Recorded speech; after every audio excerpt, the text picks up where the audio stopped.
This is a piece that was published in the New York Times back in 2020, and it argued that women have unpaid labor that is worth almost $11 trillion. And according to the authors of this piece, unpaid labor is defined as time spent doing routine housework, shopping for necessary household goods, childcare, attending to the elderly and other household or non-household members, and other unpaid activities to household maintenance. It's always fascinating when you read articles like this, how they never include the unpaid labor that men do. It's not like men don't fix things around the house or mow the lawn or, tend to overgrown bushes and all that fun stuff. It's only seems to be that women are the ones who do work around the home. But I digress. I want to call attention to this because I think this is a core myth that underpins feminist ideology. And once women realize that doing this unpaid labor is a choice, it completely eviscerates all the argumentation they have for being exploited in their view. So I wrote a piece back in March about this that I wanted to dive deeper into. And really, all this stems to the fact that women today see housework as, like I said, unpaid labor, and that their work and the things they do inside the house should be equal to some sort of wage. So there's an economic lens to it that the labor they're doing in the home is work, and that work should be compensated with a wage. And these women feel burdened with the responsibility of managing their home. The problem is, unlike the past, this isn't actually a real expectation anymore.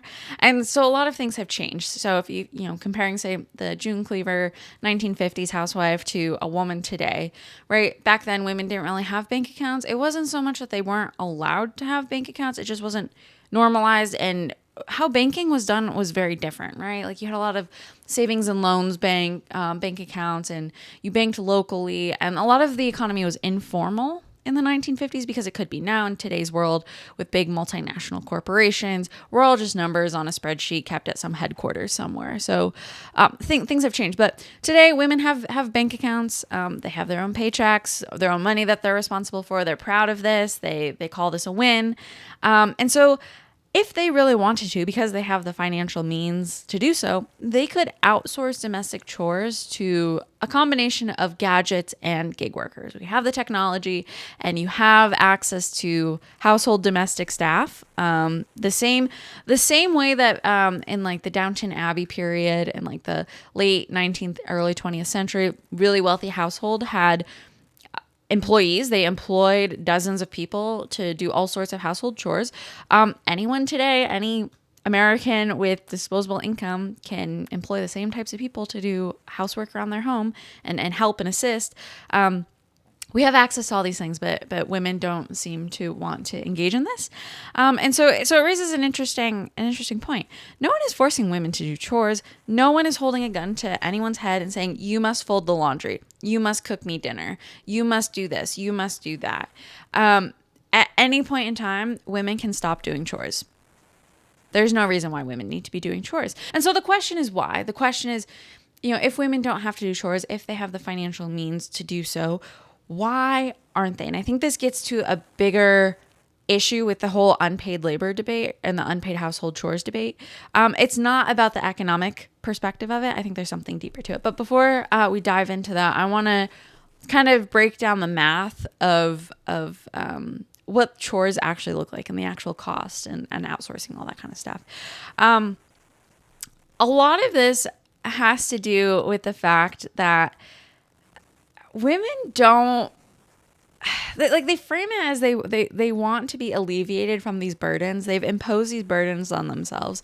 They want to be alleviated from these burdens. But at the same time, they don't want to take responsibility for their choices. They don't want to take responsibility for taking care of themselves or families or their communities. And because of that means they're not looking for solutions to their problems. If you don't take responsibility for something, you can't solve a problem. So for them, it's much easier to pin the blame on something else, believe in a false narrative, paint the patriarchy as this evil, oppressive thing, because it absolves them of all responsibility and accountability. And once you're responsible, you actually have to kind of put your money where your mouth is and make decisions and commit to things. And women don't want to do that. So, today, I think Pew Research, this was in an NPR article, but Pew Research said that in egalitarian marriages, so I would say describe it as like a 50-50 marriage where it's expected that men and women contribute equally. Wives are still spending more than double the amount of time on housework than their husbands, and almost 2 hours more per week on caregiving, including tending to children. What they don't call out here, which I think is really interesting, is this is substantially less than their grandmothers spent. So there's been productivity gains in the housework and domestic space that no one wants to call attention to. So yeah, maybe women are spending a little bit more time. Maybe there's a reason for that, which I'll get into in a little bit. But net, if you zoom out and look over time, like women used to spend 50 plus hours a week doing chores and household stuff. Now they're spending, only a handful of hours. I think the average is 5, if you include some of the other stuff. So really not that bad. Pretty good productivity gains, if you ask me. So there's an interesting question here. Are women being forced to complete tasks for the sole benefit of men in their lives? When you read stuff like this, it sounds like that women are doing this for the benefit of men, that women are committing more time and resources and effort to doing unpaid household labor, and the implied beneficiary is men. And of course, like I said before, we're not including any of the work that men do that's unpaid around the house, because heaven forbid men actually do things around the house, because obviously they do. I don't know a single man that sits around all day and just orders a woman around. And, the image in my mind comes to like Greek and Roman times, where you have like the wealthy elites who lay on their chairs and they have like servants who are feeding them grapes. Like, no one is doing that. That's not realistic. Everyone is contributing, just the contributions don't look the same all the time. And that's totally fine. But we don't seem to acknowledge that.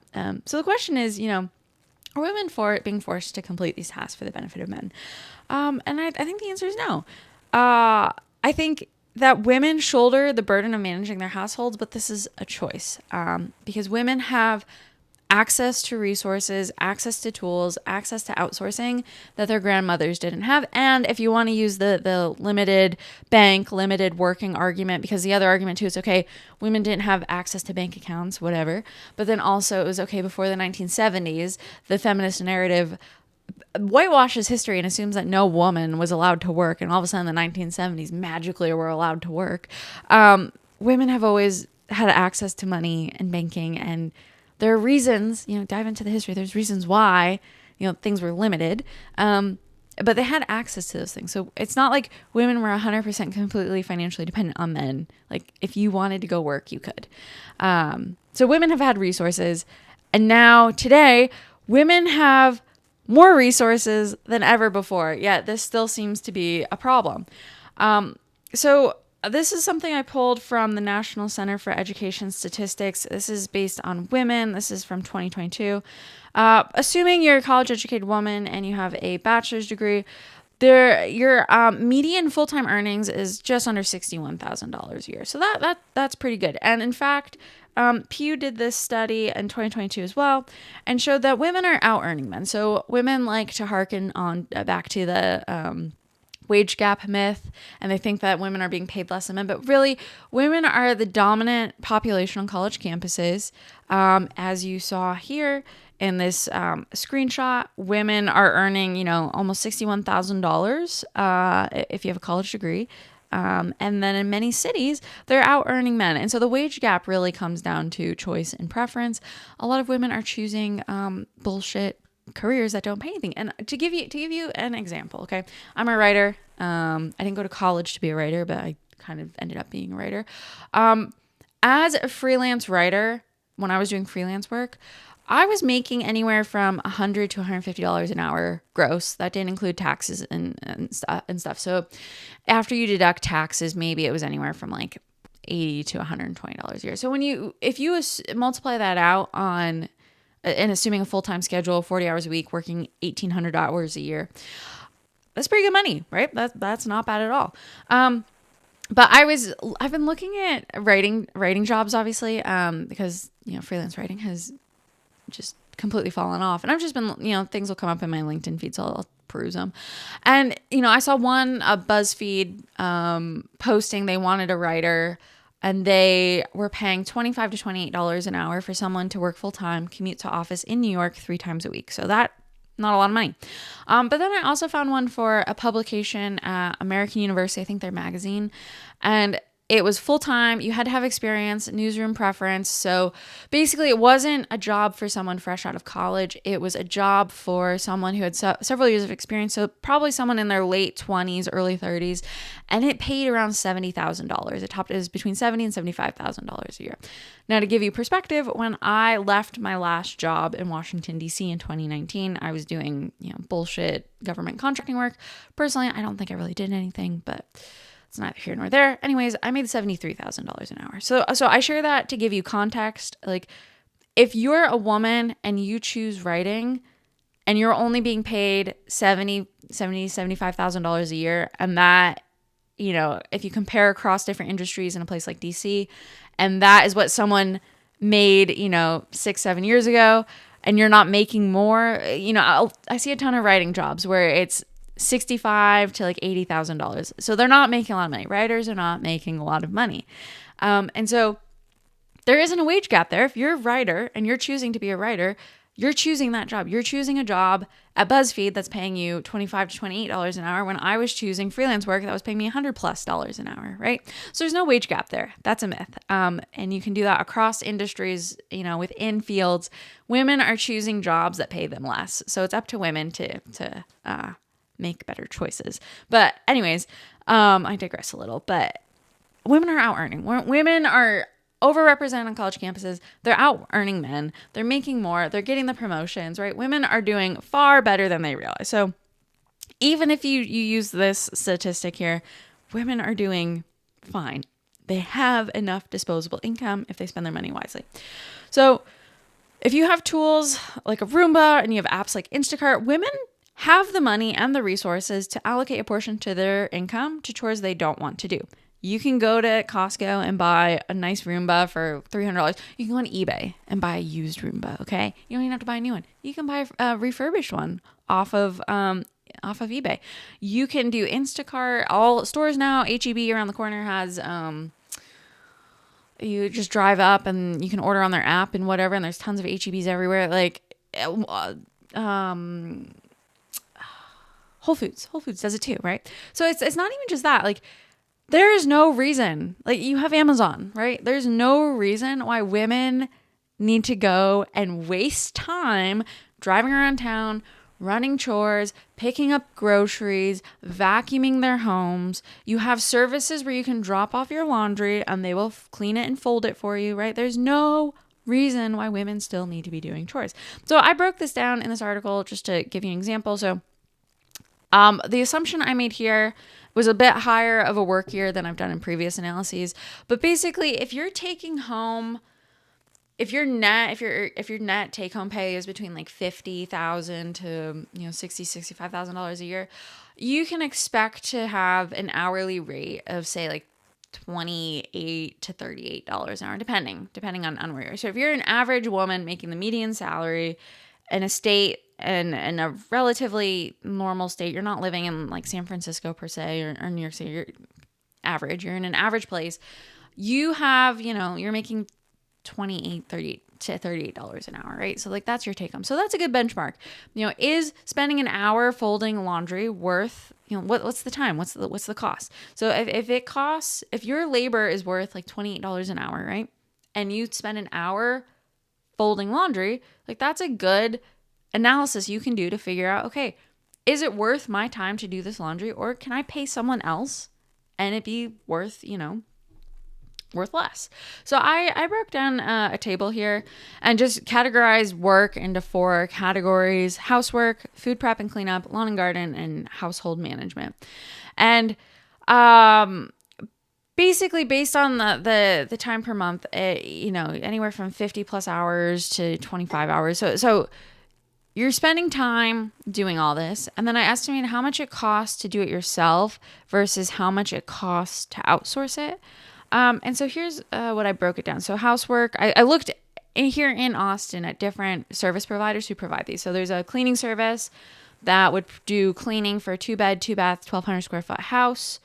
Laundry, if you do 2 bags of laundry process each week through Rinse, that's $144 a month. Chipotle, this is a hack that apparently women don't know you can do. You can buy catering. You can go like Panera or Chipotle. So there's a lot of options you can do for cooking, right? If you don't want to cook, you can get like the prepared stuff at Costco, the family size prepared stuff, or, whatever grocery store. You can get that, keep it in your fridge and heat it up throughout the week. You can buy frozen meals. Again, you just heat up throughout the week. You can order DoorDash if you prefer DoorDash, or you can go to places like Chipotle and Panera and like fast casual places and order catering and then eat that throughout the week. And that's what you can read the Reddit posts, but there's dudes that do this in Silicon Valley. That's all they eat is Chipotle because it's like the most economical thing. So you can do, and you don't even have to go through those. You can go through a normal catering place if you want to. There are so many different ways. Like, women don't need to cook and can still feed their families and not have to resort to like super ultra processed foods or, going broke, going out to eat all the time. There's a lot of really novel ways, right? Like, you can manage your household meal prep costs and the time and effort it takes into doing that for not a lot of money. And honestly, sometimes it's cheaper to do it this way because, Chipotle gets things at wholesale pricing and they prepare it for you, right? So like there's just a lot of benefits to it. Assumed, an average house. And then one for like management. A lot of women don't know this. I've written about this. Tim Ferriss popularized it in the 4-Hour Work Week. You can outsource work you don't want to do. So I did a video about man keeping and how like there's this emotional burden that women feel like they have to carry for men and their emotional responsibilities. And this is in addition to things like managing schedules, for example. I don't think women understand they don't even have to manage schedules anymore, right? There's software. You can just, all you gotta do is set it up, right? I have everything that I use in Notion, and then I do write stuff down too, but it takes a little bit of time to like set the system up. But once you have it, just like a business, just like a project management platform, Asana or whatever, you can manage your household pretty seamlessly. And if you don't even want to do that, there are tens of thousands of virtual assistants all over the world. You can find one here in the US. You can find one in India. You can find one in the Philippines. I've worked with one before. Like, you can hire someone for next to nothing to manage your life for you. It's really like, it blows my mind that women have not caught on to this because men do it all the time, right? Read the 4-Hour Work Week. If you're a woman watching this and you've never read the 4-Hour Work Week, just read it. It'll blow your mind. But yeah, you can outsource almost anything. So there's no reason why women need to do the chores. So I did all that. I calculated it based on the amount of time it would take. I used the American Time Use Survey to just estimate the amount of time, how much it would cost if you did it yourself, assuming your take-home pay and your economic value is $28 an hour, and how much it would cost if you outsource it. So if you do the chores yourself, yeah, it's going to cost you some money, right? But if you have the means to outsource it, you can actually save money. So it comes down to, if we're going to play the economic game here and analyze it this way, what's the value of your time, right? You have to first figure out what the value of your time is, so then you can make decisions about how to allocate it. So then you're not like the people in this article who are claiming there's an $11 trillion gap in women's unpaid labor. It's going to vary from person to person. So you need to do the cost estimate yourself. But the one I did here, there's an obvious cost savings, right? If I really wanted to, and I didn't want to do any chores, it would cost me about $1,200 a month to outsource 100% of it. And that would save all this time. So, women have the ability to do that if they really wanted to. Let me see, where are the rest of my notes? Okay. So the fact that women still do chores and they're doing so voluntarily, again, no one is holding a gun to your head demanding that you sweep the floor or make dinner. Women are choosing this. Women are voluntarily choosing this. It suggests that unpaid domestic labor isn't actually about chores, and it's not about the economic value.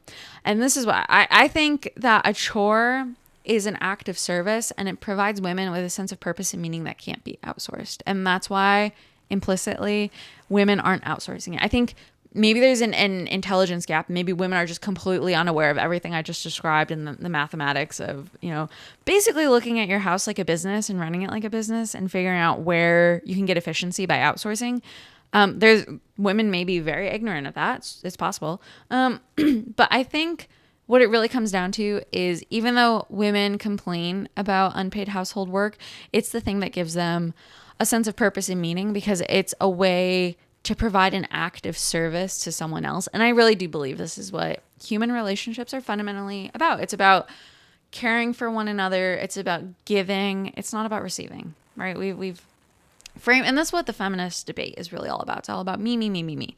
But really, I think a healthy society and a good purpose and meaning in life is about giving. What can I give to someone else without the expectation of anything in return? Of course, you hope that you're going to get something beneficial from it, right? I don't know anyone who's just going to voluntarily give up time, money, and resources for something that's going to hurt them. But I think a healthy approach to this is giving without the expectation of receiving. And I think that is true for both men and women. There's an element of sacrifice and responsibility and duty and obligation to other people. So I asked some of my readers on Substack kind of what they thought about all of this, and I was perusing on LinkedIn, because LinkedIn is a bastion of feminist women complaining about all the unpaid work they do. And one founder, this woman founded a company, but she talked about how outsourcing chores was a silent judgment on her capabilities as a mother and a wife. And this is really interesting. So one of the reasons why women might not use Instacart, might not get prepared foods, or, hire a cleaning service is because it's a referendum on their abilities to maintain their home. And I don't think there's anything wrong with that. I think it's good to acknowledge that. And women are incredibly judgmental. We are incredibly judgmental of one another. And I've said this before, and I'll say it again. The patriarchy wears Prada. So whatever oppression women are feeling, it's not because of men. It's because of other women and how other women make women feel. And so if you can't take care of your home, if you can't provide, you feel like you're inadequate and you're a failure. In much the same way, if a man can't provide for his family, he feels like a failure, right? So it's the same feeling. It's just expressed differently. So women continue to do the bulk of household labor because it's a reflection of who they are as women. A chore isn't just a task or an obligation. It's a duty. It reflects your ability to take care of others and gives you the opportunity to direct your care towards family members and the home you share. Domestic work in that regard is a sacred right. For many women, it's what it means to be a woman.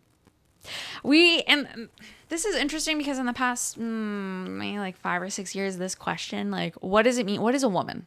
Right? We can't seem, it's, if you feel like you're a woman, you're a woman. And we don't really have an answer, right? We can say what a man is. A man provides, a man protects, a man is strong, a man is a leader.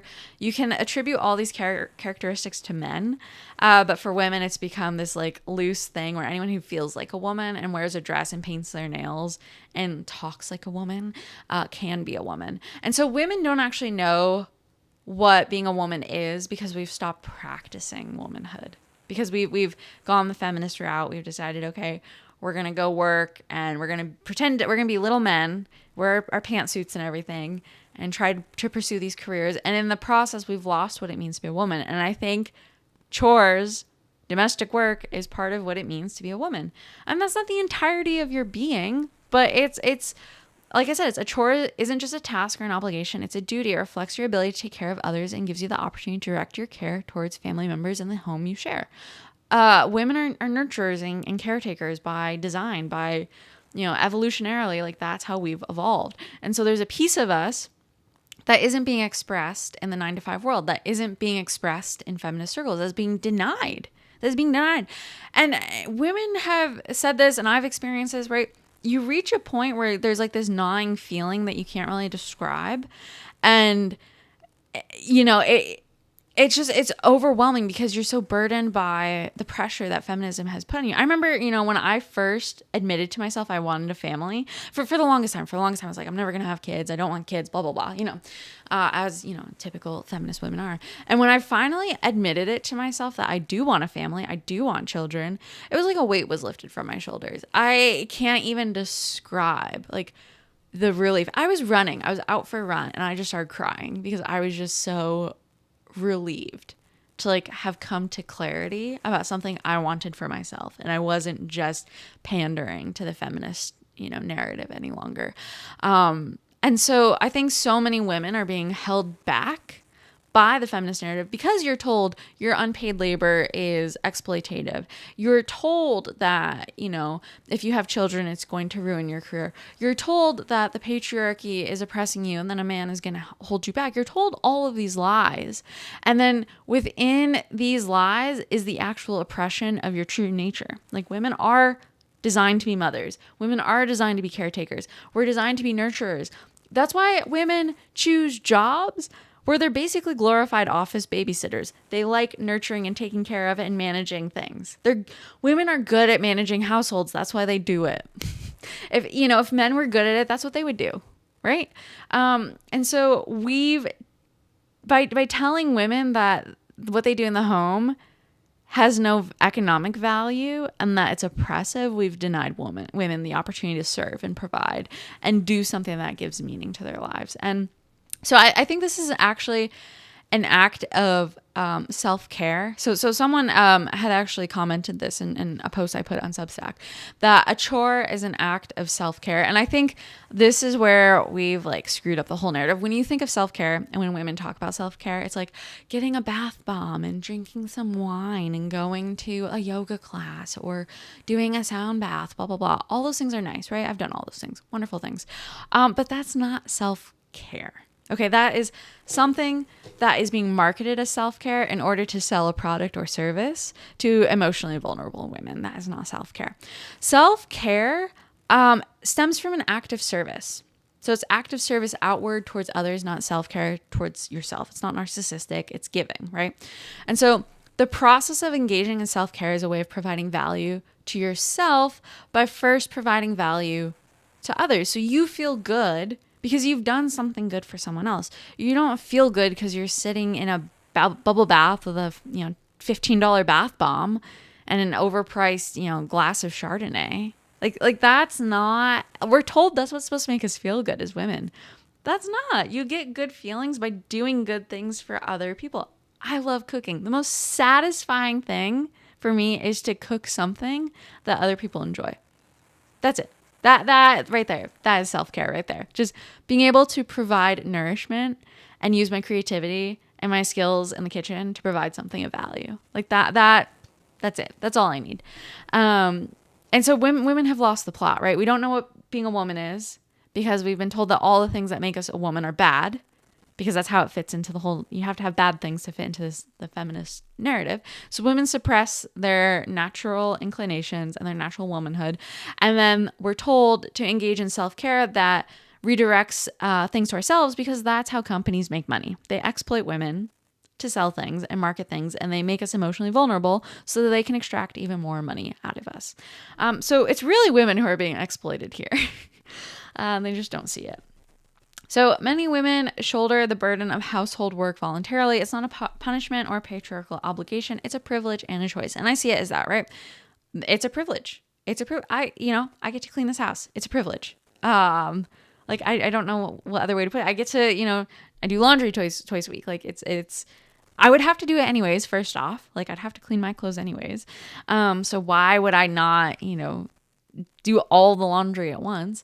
But it's a privilege. Like I have clothes I get to wear, and I have things, and I think we take for granted all the nice things we have in the United States. Like we're just so used to our hyper consumer culture. We take all of this for granted, and we don't realize that a lot of people don't have clothes. Most of the world, especially in sub-Saharan Africa and Southeast Asia, they don't have closets full of clothes like we do.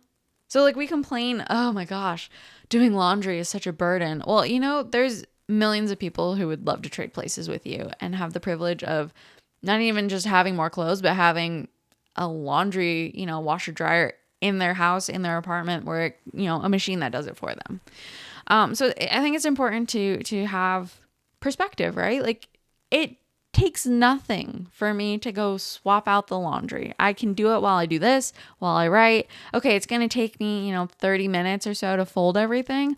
Fine. Like, there's nothing wrong with that. If anything, I'm really obsessed with fitness, and it's a what's neat and something activity. It's non-exercise activity thermogenesis. Like, just all the stuff you do throughout the day contributes to your metabolism. So fun, total tangent here, but one of the reasons why your metabolism slows down, it's not because your metabolism actually slows down. It's because as you age, you're engaged in fewer non-exercise related activities.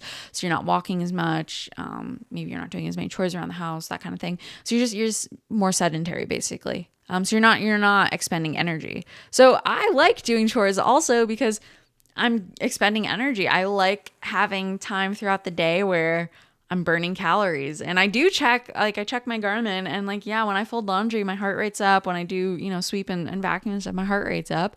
You're not burning, you're not sweating or anything, but that kind of daily activity is really important. It's why, just a few generations ago, obesity didn't exist. We had healthier foods, obviously, but in part because you were just constantly moving, you were constantly doing things. So the fact that we're not even doing that anymore, and we think chores are just like a burden, it's just how you frame it. It's a privilege, and I see it as an opportunity to get some exercise throughout the day. So, okay, feminists assume women are being forced into the kitchen against their will. They've never once considered that many women made that choice for themselves because it connects them to a bigger purpose that transcends economic value. And this is what this is really all about. The whole narrative that there's unpaid labor in the home and that women are being forced to do chores, it's a deprivation of their agency. Women are choosing to do so. No one is forcing a woman to be as a domestic slave, essentially. No one's forcing anyone to do that, right? We're all voluntarily existing. If you want to live in filth, you can live in filth. If you want to outsource, you can outsource. Otherwise, you can do the chores yourself. And for a lot of women, they choose to do the chores because it's actually what it means to be a woman. That's part of your identity, part of your responsibility, part of how you express to others that you care about them. It's how you give. It's an act of self-care through giving. And so when feminists say that we're being oppressed, it's really depriving women of their agency and their freedom to make choices for themselves, right? Because there's all these options out there. Women have the means, like I said, you have the financial resources, you can do whatever you want. And the fact that women still choose to do chores really tells you there's something more to it than just the economic value. A chore is an opportunity to communicate love, respect, and appreciation for others and your things. If you do chores, you're taking care of something, you're maintaining something because you respect it and you value it. Like a car, right? You take your car to the shop, you get oil changes, you wash it, you do all the things because it's something expensive, it's something you value, something you want to maintain. So by denying myself the opportunity to do a chore, I would deny myself the opportunity to serve others and experience the love that comes from that opportunity. And that's really what this all comes down to. That's how you express that you care and you love one another. Okay.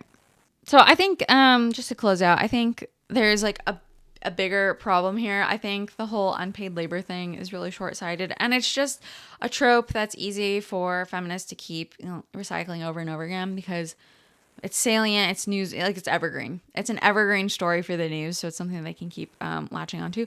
But I think we're gonna be heading down a really a feminist cliff. I think we're about to hit a feminist cliff. Okay, so AI is going to start displacing workers. Women are going to be at the forefront of this because women don't have real jobs. And some of you might. The vast majority don't. We don't need more social media managers. We don't need marketing managers. We don't need HR and people managers or whatever. We don't need any of that. All that is going away. So what jobs will women be left with? Well, a lot of the jobs that will remain are going to be caretaking jobs. They're going to be nurturing jobs. They're going to be jobs that aren't directly compensated. You have at a time when white collar professional work is about to decline and women are going to be the biggest losers in automation and technological job displacement, there's going to be an increase in demand for caretaking, right? You have baby boomers, the largest generation in retirement, they're aging, right? So they're going to need help, assistance, being taken care of. So there's going to be new job opportunities, right? But they're not going to pay what women are accustomed to. Probably not much at all.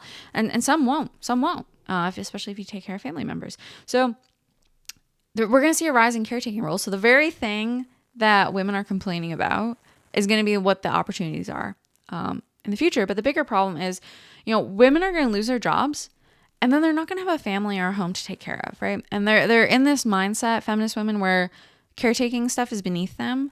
And so the thing that gives women meaning and purpose and value, and if things go to shit and everything goes crazy and there's nothing left, how do you mentally prepare for that? How do you protect yourself? Well, one of the easiest things you can do is find something that grounds you. So if you have a home to take, you can't control what happens in the outside world. This is a very stoic, mindset, but you can't control what happens in the outside world, but you can control what happens in your inner world. You can control what happens inside your household. I can control the garden, or at least, attempt to control the garden. There's things I can do that gives me a sense of agency and control, and it helps me find value, right? So if we get to a point, of a dystopian future where I can't go shopping anymore, well, I can still find joy, I can still find meaning, I can still find purpose in repairing things. So, instead of going shopping and buying new clothes, I can find purpose and meaning in repairing things. And if you haven't read Man's Search for Meaning by Viktor Frankl, I would highly recommend it. He was I think a psychologist, and he was working on a book, and in his career, in the prime of his career, right, got sent to a concentration camp, lost his entire family. He tried to smuggle his manuscript into the concentration camp with him. It was confiscated. So this man not only survived, this man found purpose and meaning. He rewrote his entire manuscript, so afterwards ended up publishing it, despite losing his family, right? So you're in hell on earth. You've lost your family. Most people, in the book, he talks about how a lot of people who died, they lost a sense of purpose and meaning. They disengaged with what it meant to be human, right? And so they couldn't find joy. They couldn't find, even in the most dire of situations, they couldn't find the purpose and meaning they needed to carry on. And so they eventually succumbed to I would say, the psychological pain of just physically being in a concentration camp and losing your family. So highly recommend that book. I think it's everyone should read it. But he ended up, he was able to reestablish his career after the war. But I think that's really important. Women are about to lose, and the feminist narrative has primed millions of women to believe that they're under patriarchal oppression, and they're not able to find value and meaning from the things that actually provide value and meaning, and will be important in the world we're heading into. In an absence of work, you're going to have to find something else to give yourself value and meaning. And I think part of that's family, part of that is raising children, but part of that is finding pride and ownership and responsibility and taking care of things. So taking care of your home. We're moving past a world where you can just keep going and buying, right? We're moving past a world of fast fashion where you can just go buy and solve all your problems with money. We're moving out of that. We're moving far away from that. So we need to find value and purpose and meaning in something else. And there's going to be a period, I think, of psychological and financial strife in the interim. And so how are we preparing for that? And I think chores are a way where you can give yourself a daily routine and a schedule and find some semblance of meaning and purpose that no one can really take away from you. So that's what I have for you here. I'll link this below if you want to read it further. But I think women have options. There's no reason why women still need to be complaining about doing unpaid household work. They can clearly outsource it. And I think the reason they're not outsourcing it is because there is actual value and meaning to doing chores. And I think this is going to become critically important in the coming years when jobs suddenly disappear and this entire economic paradigm through which we've seen the world is going to shatter. It's going to leave a lot of people in very vulnerable positions. So if you found this valuable, I would love it if you would like and subscribe. And if you know any women who could benefit from this, please share this with them. I don't know how many women are. I think I'm a weird person. I think I'm a weird anomaly. I follow obviously economics and history and Was deep into the weeds of hustle culture for a really long time, and obviously read Tim Ferriss and those types of people. Like, I think I'm an anomaly, and not a lot of women engage with that kind of stuff, and so they're not aware maybe that there's options out there. So I would love to know what women think about this. If you've thought of outsourcing, and if you don't outsource, why don't you outsource? Is it for the reasons I've said, or are there other reasons? But if you know a woman who could benefit from this, and just seeing how this is laid out and the whole deconstruction of the unpaid labor argument, please send it to them, and hopefully they'll find it valuable. So yeah, I'll see you in the next video.